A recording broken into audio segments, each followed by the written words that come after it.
Assalamualaikum warahmatullahi wabarakatuh. Izin memperkenalkan diri, nama saya Sevira Adelia Lutwiga dari kelas 3A Akuntansi Perpajakan dengan NPM 217550032. Di sini saya akan menjelaskan kembali tentang video pembelajaran yang diberikan oleh Pak Rusmianto selaku dosen mata kuliah Akuntansi Keuangan Menengah 1.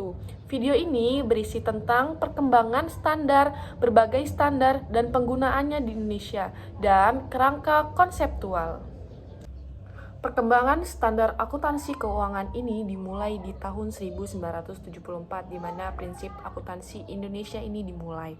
Kedua, di tahun 1994 muncullah kata-kata PSAK ini yang mengadopsi dari IAIS mulai PSAK 1994. Selanjutnya 2010 itu adalah konvergensi IFRS efektif harus dilaksanakan di tahun 2012. Jadi kita masuk ke standar akuntansi yang ada di Indonesia. Yang pertama, standar akuntansi keuangan PSAK berbasis IFRS digunakan untuk entitas yang memiliki akuntabilitas publik, yaitu entitas terdaftar atau dalam proses pendaftaran di pasar modal yang menggunakan dana masyarakat seperti asuransi, perbankan, dan dana pensiun.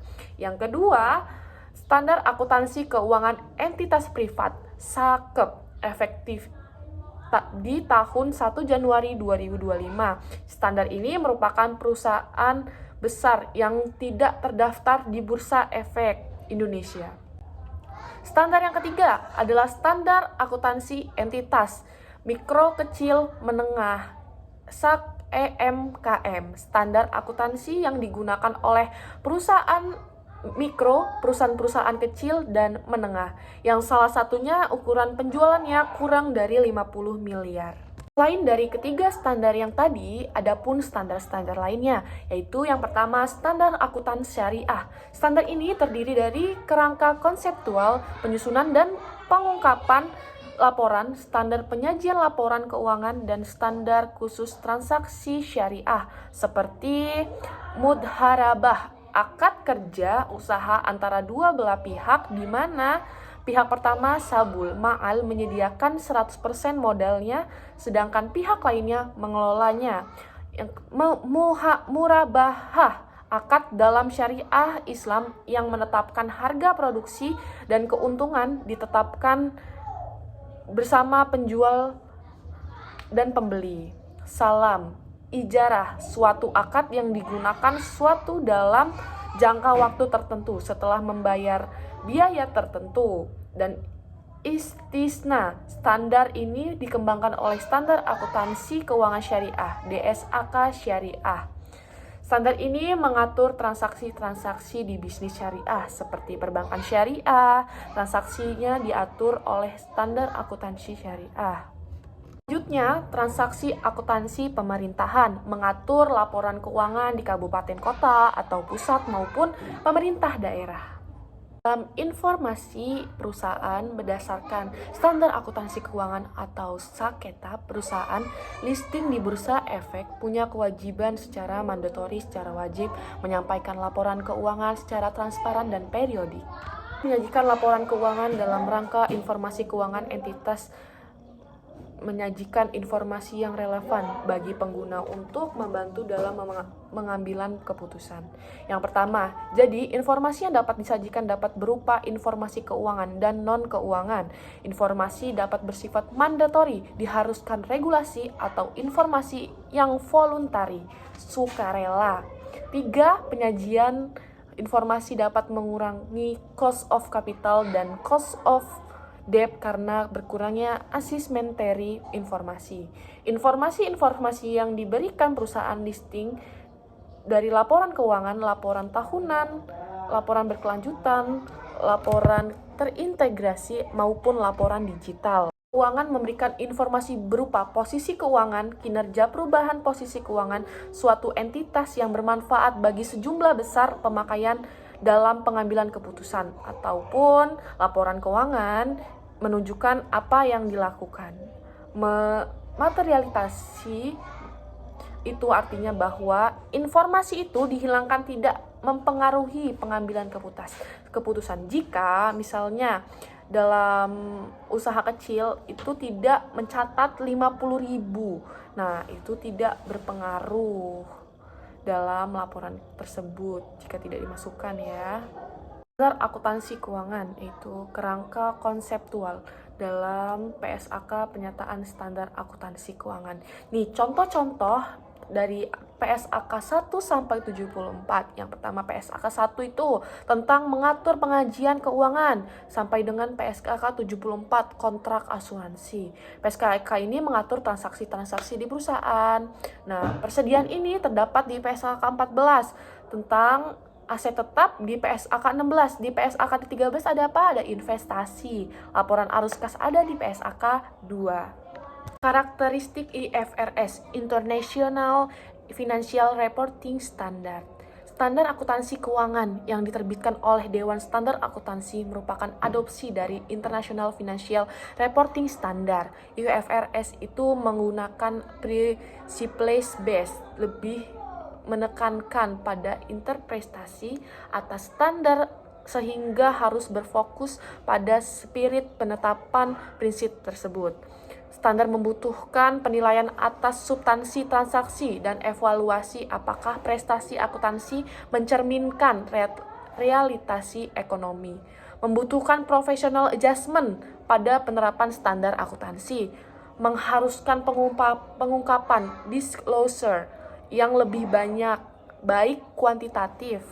IFRS secara dinamis akan berubah mengikuti perkembangan lingkungan, bisnis, dan kebutuhan informasi para pengguna. Konsekuensinya PSAK akan dinamis berubah mengikuti IFRS. Jadi walaupun bagaimana, PSAK itu akan tetap mengikuti IFRS. Standar akuntansi entitas privat. Standar ini digunakan oleh entitas privat, entitas yang tidak memiliki akuntabilitas publik.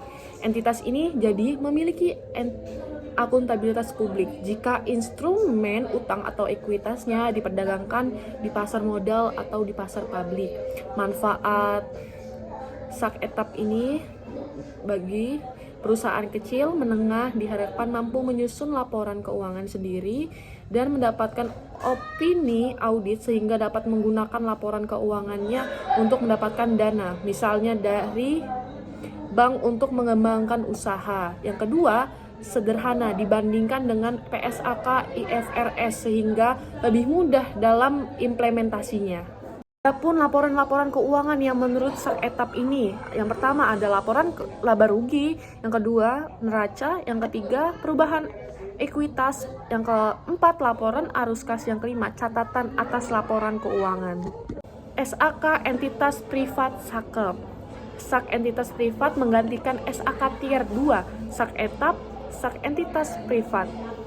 Adopsi dari IFRS for Small Medium Enterprise SME 2015, lebih sederhana dari SAK namun lebih kompresif dan dari SAK etap.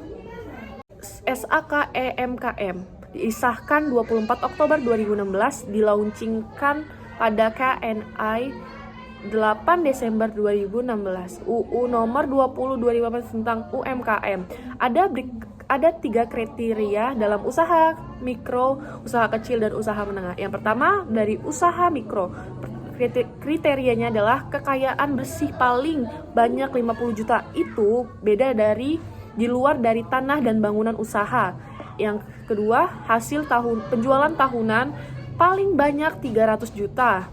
Yang kriteria usaha kecil yang pertama memiliki kekayaan bersih dari 50 juta sampai 500 juta. Itu di luar dari tanah dan bangunan usaha. Yang kedua, memiliki hasil penjualan tahunan lebih dari 300 juta sampai 2,5 miliar rupiah. Yang ketiga, kriteria usaha menengah.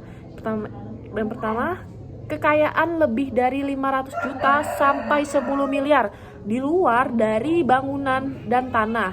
Hasil penjualan tahunan lebih dari 2,5 miliar sampai dengan 50 miliar. Kerangka konseptual pelaporan keuangan KKPK. Kerangka konseptual pelaporan keuangan disahkan pada 11 Desember 2019. menggantikan kerangka konseptual yang berlaku efektif 1 Januari 2016 lalu. Adopsi dari The Conceptual Framework for Financial Reporting yang berlaku efektivitas di 1 Januari 2020. KPK berlaku aktif 1 Januari 2020 dan penerapannya diperkenankan.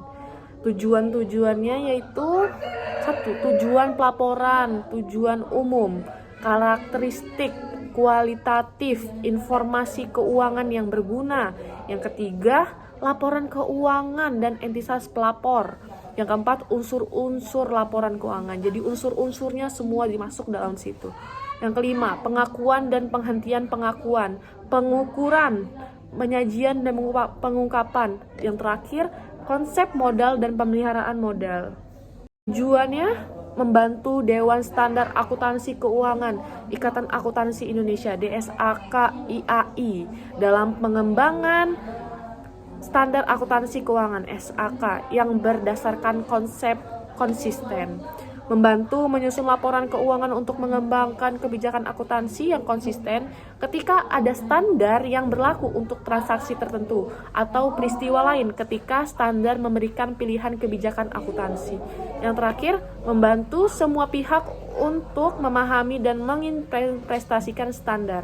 Adapun tujuan pelaporan, jadi apa yang dari kita yang pelaporan itu harus ada tujuannya, yaitu menyediakan informasi keuangan tentang entitas pelapor yang berguna untuk investor saat ini dan investor potensial, pemberi pinjaman dan kreditor lain dalam membuat keputusan tentang penyediaan sumber daya kepada entitas. Adapun karakteristik informasi keuangan yang berguna, karakteristik kualitatif fundamental, karakteristik yang relevan, harus relevan, representasi harus tepat, tentang waktu, tentang semua harus tepat.